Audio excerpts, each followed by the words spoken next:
Journalist Kommineni శ్రీనివాసరావుకు ఊరట లభించింది. ఆయనను వెంటనే విడుదల చేయాలని సుప్రీంకోర్టు ఆదేశించింది. వాక్ స్వాతంత్ర్యాన్ని రక్షించాలన్న సుప్రీంకోర్టు ప్రజాస్వామ్యాన్ని పరిరక్షించాలని తెలిపింది. నవ్వినంత మాత్రాన అరెస్ట్ చేస్తారా అంటూ సుప్రీంకోర్టు ప్రశ్నించింది. అలాగైతే కేసుల విచారణ సందర్భంగా మేము కూడా నవ్వుతామంటున్న సుప్రీం డిబేట్లను గౌరవప్రదంగా నిర్వహించాలని తెలిపింది. శ్రీనివాసరావు అరెస్ట్ అక్రమమని దాఖలైన పిటిషన్ పై సుప్రీంకోర్టు ఇవాళ విచారణ చేపట్టింది. జస్టిస్ పీకే మిశ్రా, జస్టిస్ మన్మోహన్ విచారణ జరిపారు. ఇక పిటిషన్ లోని ముఖ్యాంశాలను చూస్తే కొమ్మినేని శ్రీనివాసరావును అక్రమంగా అరెస్ట్ చేశారు. 3 ఏళ్లలోపు శిక్ష పడే నేరాలకు పోలీసులు ముందుగా 41 కింద నోటీసు ఇవ్వాలని సుప్రీంకోర్టు తీర్పులు చెబుతున్నాయి.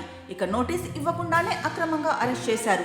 సుప్రీంకోర్టు తీర్పును పోలీసులు పాటించలేదు. కేఎస్ఆర్ లైవ్ షోలో గెస్ట్ చేసిన వ్యాఖ్యలకు యాంకర్ ఎలా బాధ్యత వహిస్తారు? అలాంటి అభ్యంతరకర వ్యాఖ్యలు చేయొద్దని గెస్ట్ ను యాంకర్ కేఎస్ఆర్ నియంత్రించారు. వాటిని సమర్థించలేదు. ఇక తెలంగాణలో అరెస్టు చేసి 331 కిలోమీటర్ల దూరంలో ఆంధ్రప్రదేశ్లో రిమాండ్ చేశారు. ట్రాన్సిట్ రిమాండ్ తీసుకోలేదు. కొమ్మినేని సీనియర్ జర్నలిస్ట్, ఆయనకు ఎలాంటి నేర చరిత్ర లేదు.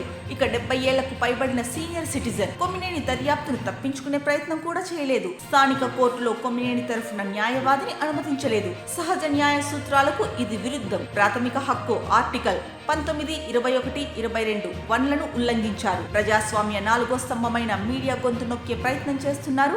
వాక్ స్వాతంత్ర్యానికి భంగం కలిగిస్తున్నారు.